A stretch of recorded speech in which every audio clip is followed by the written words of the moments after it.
Hi, I'm Dr. Caroline Leaf, and welcome to my podcast, Cleaning Up the Mental Mess. Okay, in today's podcast, I'm going to be talking about time, the time mindset, developing a new relationship with time. How many times have you caught yourself saying, I've just been so busy, or I don't have enough time for this, there's just too many things to do? Well, I'm so guilty of that, and I have been so guilty of that to the point where I literally was burning out with all the things I was doing, even though my excuse would always be, I love what I do, and I do love what I do. But I had a bad relationship with time, and I'm working on it this year, and I'm going to teach you about it today in today's podcast. I've even written about this before, and this is something that I am working on over the next 63 days in a challenge that I'm doing with thousands of people. So we're running a mind-brain detox challenge which started on the 1st of January and runs through the 24th, so you can jump on at any stage. The details are in the show notes. It's Brain Detox 23. You get a $10 discount on a 3-month subscription, and you get access to a private Facebook group where I do lives twice a week. So I hope you'll join me there. And I'm working on the time mindset. In the lives, I answer lots of questions. But today, I'm going to talk to you about developing another relationship with time. Okay, so let's start at the beginning. How do we harness the power of our thoughts to think deeply, learn powerfully, and deal with the fast-paced, digital, quick-fix, instant satisfaction age in order to live lives filled with meaning? We have to change how we harness our thoughts. We have to change how we think deeply. We have to recognize what the digital age has done. Since radio, TV, digital age, social media, these are all amazing things, but they have changed our relationship with time. They have created a very reductionistic, quick-fix society. And because 95%, probably more, of what's going on around us is unconsciously absorbed into our non-conscious mind and becomes part of our non-conscious mind, driving how we function. The quick, fast-paced lifestyle around us is being wired into us and is driving us without us even being aware. So by being deliberately aware of your relationship with time and changing how you relate to time, in other words, developing a new relationship with your time mindset, or developing a good, healthy time mindset, will be revolutionary in your mind, brain, body health and in your life, and in feeling happier and more at peace. Okay, and being more creative, which is so important as well. So basically, how do we stop saying that I'm so busy, I don't have enough time? Is the problem a lack of time, or how we think about time? I believe from the research, it is the latter.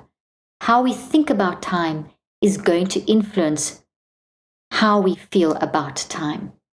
We need mind management. We need to manage our minds, because our minds that are the things that are doing the work of daily life. And our minds are driving our brains, and our minds are also accessing what we've built into our brains. So if our mind is accessing a powerful network that is fast, get everything done quick, that is going to be the filter through which we see life. So we can change that. We can actually rewire that, and mind management is pretty much how we do it. So the time mindset that I'm talking about today is all about changing how you think, feel, and choose around the concept of time. It's changing your relationship with time. So nothing worthwhile happens in an instant, although you could be excused for thinking it does because of the fast-paced society we live in. We can turn our dreams into realities, but it will take time. Longer than the average 1-second lifespan of a Twitter post, or the 60-second lifespan of a TikTok to make a change. TikTok time does not make a change. I like that, TikTok time. Nor is there a pill for every ill in our reductionistic society, our technological age, and our neuro-reductionistic approach to mental health. It's brought along with it the desire to see a quick fix for everything. It's brought, I feel sick, take a tablet. I feel sad, take a tablet. It doesn't work like that. Maybe in a moment, the medication helps obviously with heart disease and physical bodily diseases, but when it comes to mental health, antidepressants and those things aren't actually antidepressants. They are actually going to reduce the intensity of how you feel, because they work on changes in your brain. They're psychoactive, like alcohol. But that's sort of fixing the problem, and it's a quick fix. It's not going to solve the problem. We have to, yes, you can reduce the intensity, but we have to take the time to work through our healing. Why are we showing up like this? We are humans in the world. We're not in isolation. The world affects us. Life affects us. And the experiences of life, from childhood through adolescence, through adulthood are constantly affecting us. The big traumas, the small traumas, the long-seated traumas, the new traumas, the bad habits, these all affect us. And so we can't pathologize life and think that it can be fixed in a quick instant. And we can be excused for thinking that, because that's the messaging that we have been getting for such a long time. But we're going to change that, because it's not healthy for you. So the technological age and the neuroreductionistic approach to mental health have brought with them the desire to see things, including change and success, as instantaneous. Nothing's instantaneous. Everything takes time. So trying to make things happen fast and then giving up when they don't happen at the speed that you become accustomed to is really unhealthy for the mind-brain-body connection. It can cause a sense of anguish, powerful word, throughout your mind-brain-body connection, and put your mind and brain into a toxic stress, keeping you stuck in a toxic cycle. You know, it's so amazing to me that if you think about training for a marathon, or training at the gym, or training to play a musical instrument, or learning a new language or whatever, we understand it takes time. But when it comes to us and our lives and our emotions and our feelings and trauma and changes we want in our life, we just lose all of that perspective and we want things to happen fast. And that's the wrong relationship with time. Mind management helps to change that. So mind management is like mind cardio. So think of developing your cardio when you do that cardio exercise. Well, mind management, all the things I teach on this podcast, and specifically today we're focusing on the time, developing a better relationship with time, is good mind cardio. That's wiring health into your mind-brain-body network, which will show up in a healthy way. And this is the research I've done for years. Things don't get fixed in an instant. It doesn't take a day. It doesn't take a second. It doesn't take 60 seconds. It doesn't take 4 days. It doesn't take 21 days to build a habit. Guys, it takes cycles of 63 to 66, if not a few more days, give or take, to rewire and make changes. And this is why I developed the neurocycle, which you can learn more about in my neurocycle app and also in my book, Cleaning Up Your Mental Mess. And I talk about it on this podcast all the time. Okay. So I have shown with my research that it takes these cycles, and there's certain things that happen along the way. And I'm doing a very intense study at the moment. So we'll be able to show you in peer-reviewed published articles on what happens at each time point. But there's a lot of information already on that in my book and in the app where I guide you through it, because this process has been around. I developed it over nearly 40 years ago. Okay, so another factor in terms of the time relationship is most people think about time like they think about money as being a limited resource, and thinking of, okay, if I just had more time, I'd be happy. I'd be happier. I'd have more peace. I'd be better off. If I just had more money, I'd be happier. I'd have more peace. I'd be better off. But is that really the truth? Research actually shows that isn't actually the truth. Research shows that if we have too much time, it's as bad as too little time. So it's all about a balance. When we have too much time on our hands, like when people retire early, their cognition declines, their memory declines, they age more rapidly.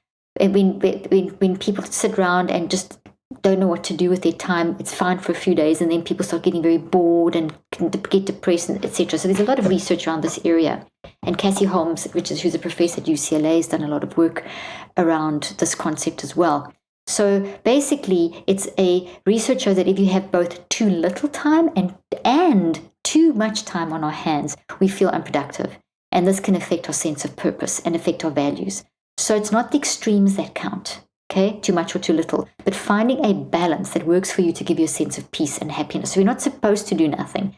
We're supposed to be creative and enjoying what we're doing, but working around how we're doing it. And that's what I'm going to talk about through the rest of the podcast.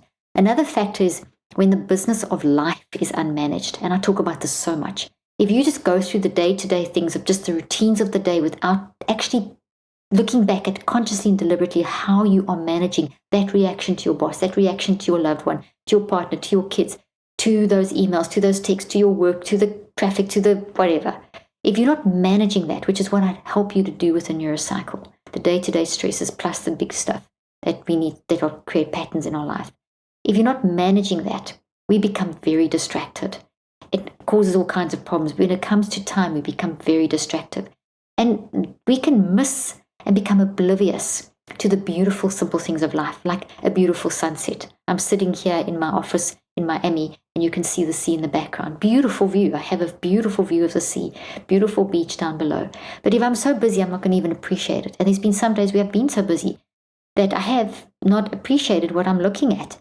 And now I'm deliberate and intentional because I know that's not healthy for me. I lose creativity, drops off, mind and body health drops off, enjoyment of life drops off. So I am deliberately and intentionally enjoying every moment. Just the other night, over this holiday season, my family, kids and husbands and so on have been back and forth. And the other night we were having dinner with my son and his husband, and we were looking at the beautiful, incredible moon over the water. I actually posted that picture and on Instagram, and we spent like 30 minutes just oohing and ahhing over the beauty of the moon shining onto the water. And it's those moments that we can be so oblivious of, that because we get so caught up in the business of life and thinking what I've got to do, or we're in that conversation at that dinner table and we're busy scrolling through our phones are on the table just in case. Can you have dinner and put your phone aside? There's so many discussions around this, but with time, your time mindset is, are you able to engage with time in a way that you aren't oblivious of the beautiful, small, simple things of life? Research also shows that when people feel under time pressure, they are less likely to help others. So simply thinking about one's busyness changes how you help others. Now, we are designed as humans for empathy. We are naturally designed as creatures to reach out and help each other, and community and deep, meaningful relationships. Research even shows that if you're in a bad place, reaching out to someone in the midst of your trauma or whatever, you improve your own healing by more than 60%. There's so much research on this. People that have gone through huge things in their life and they heal from these, they just want to reach out and help others. But when we have the wrong relationship with time and we are so busy with being busy and all these things and getting caught up and I've got to finish this now, our empathy drops. The way we reach out and help others changes. And so that is not a healthy thing at all, because that actually detracts from how we function on a neurological level.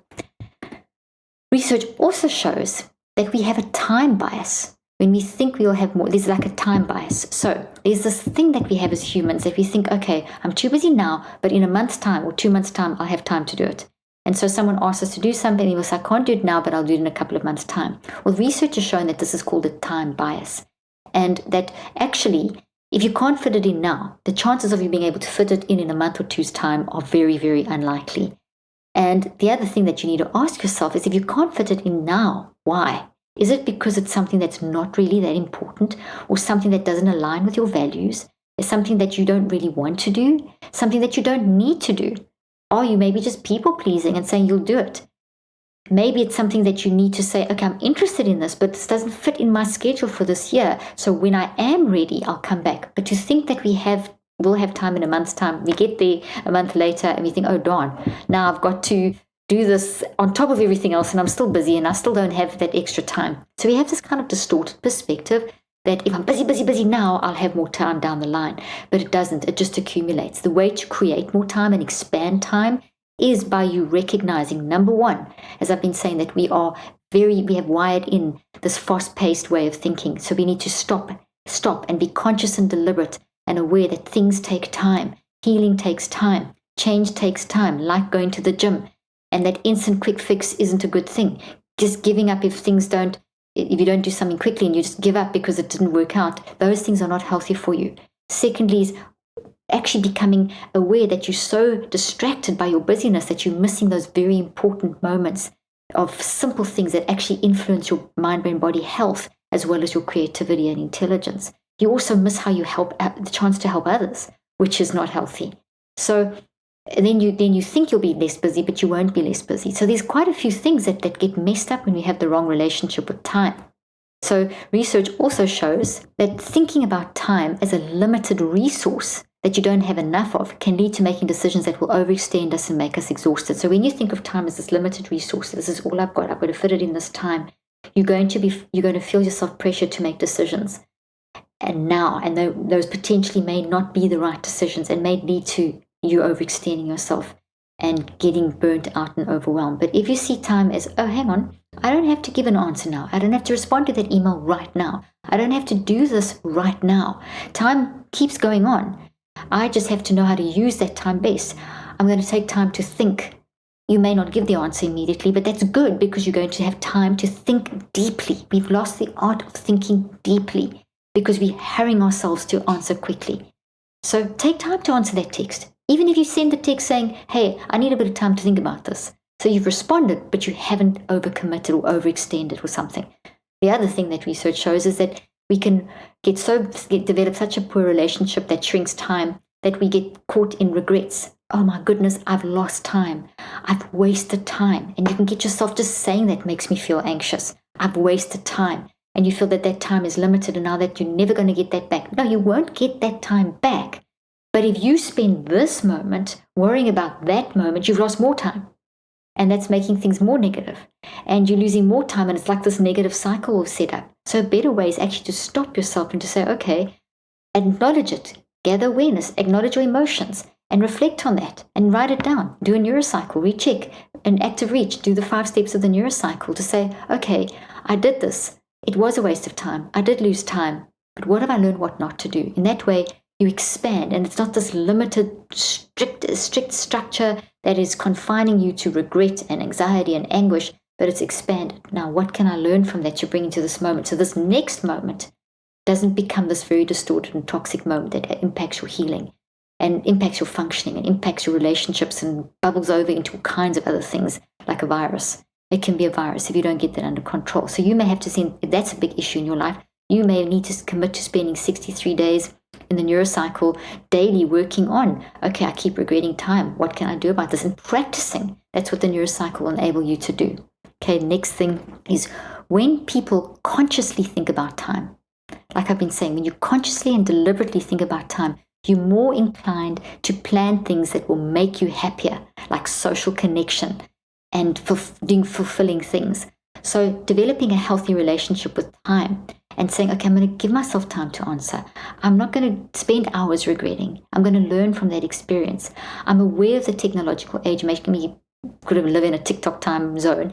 And I'm going to give myself permission to do the mind cardio that allows me time to get my goals done, to enjoy the show along the road, to move forward at a pace that I can manage, to allow myself to heal, to give myself that expanded time to be creative. I'm going to still reach out and help others. I'm going to not be oblivious of the moment.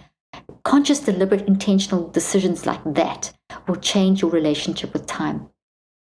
So you will develop deeper social connections. You'll have, when people, if you had to write your eulogy, for example, and when people are on their deathbed and you ask them, what do they want you to remember about them, or that kind of way of thinking, that sort of bird's eye view, people won't go on about, oh, I was so busy, and talk about the sort of things that they did. It will be more like, I wish I'd spent more time with my loved ones.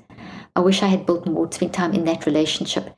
What do you want on your deathbed to have? How do you want to spend your time? And what do you want people to say about you? Write a eulogy. So Cassie Holmes says, write a eulogy. And do things like saying things like, another thing she says to do is things like saying, take the sentence, I am too busy, and then fill it in. And then analyze that. So if you did a neurocycle, here's a couple of neurocycles you could do. You could do a neurocycle where you are going to do the eulogy thing. So you gather awareness. The name of the thing is, I'm going to write a eulogy about me. So you gather awareness of what are my emotions around this? What are my behaviors around this? What are my bodily sensations? What are my perspectives? So I'm feeling excited. I'm feeling kind of anticipatory. I'm anticipating. This is my perspective is this, and this is interesting. What would I like? I'm feeling challenged. I'm feeling quite excited in my body. My behaviors are kind of anticipating this. And then why? Because this is actually now helping me align with my values. So that's the second step. Let me write this down. Let me write down what I've gathered, awareness and my emotions. And now let me look at that in the recheck and think, okay, how can I, what would I like people to say about me? What would I say? How do I want people to see me? That she spent time with this and that she did this and she made that impact and she built that relationship with that one and she had those wonderful moments, those special little moments with, watching the sunset with her husband and going for walks on the beach with her children and being able to help thousands with understanding their mind, whatever. Those are the things, write that down and then say, okay, well, if that's the case, how can I now put that into action? How can I change my life that I can actually achieve those goals? So that's active reaches. What are the actions that you can do? And you may have to do this 5 steps, You're not going to solve it all in one day. Over 63 days to actually work out, work out what that eulogy should look like. The other thing, the thought could be, I am too busy to. Okay, fill that in, fill in the blank. That's the thought. Okay, now what does it make you feel in your emotions, in your body? What's it doing to your behaviors? What's it doing to your perspective? Why? When? What? How? How often? Who? Where? Reflect on that. Now write that down. Now look at what you've written and dig deeper and ask yourself, okay, now how can I change this? If I'm too busy for that, I'm missing this, and this is happening. It's happening at this time. It's happening around these people. It's happening there. What can I do? How can I change it? Time track it. How often is it happening? When you do your reflect, that's a great place where you can track how often it's happening. How often do I do this? How often am I saying this? When am I saying it specifically? Where am I saying it? So those are the kinds of questions you can ask in the reflect step. And then building into the writing, the recheck is where you analyze it and say, okay, well, I'm doing it here. I'm going to change that. I can't think of one time last week when I had a great time because I was so busy. Or I can think of 3 times I had a great time out of the whole week, but I want it to be 3 times a day. Okay, how can I make it 3 times a day? What were the little things that made me happy? How can I build those into my daily routine? Okay, active reach. This is what I'm going to do. So when you consciously think about time and change your relationship with time and realize how you're being pressurized and maybe you forcing yourself into making decisions, all these things I've been saying, you're going to be more inclined to plan things that will make you happier and make you more willing to change. For me, when I tell myself something is good and a good investment of time with many dividends, I'm going to get a lot back from it.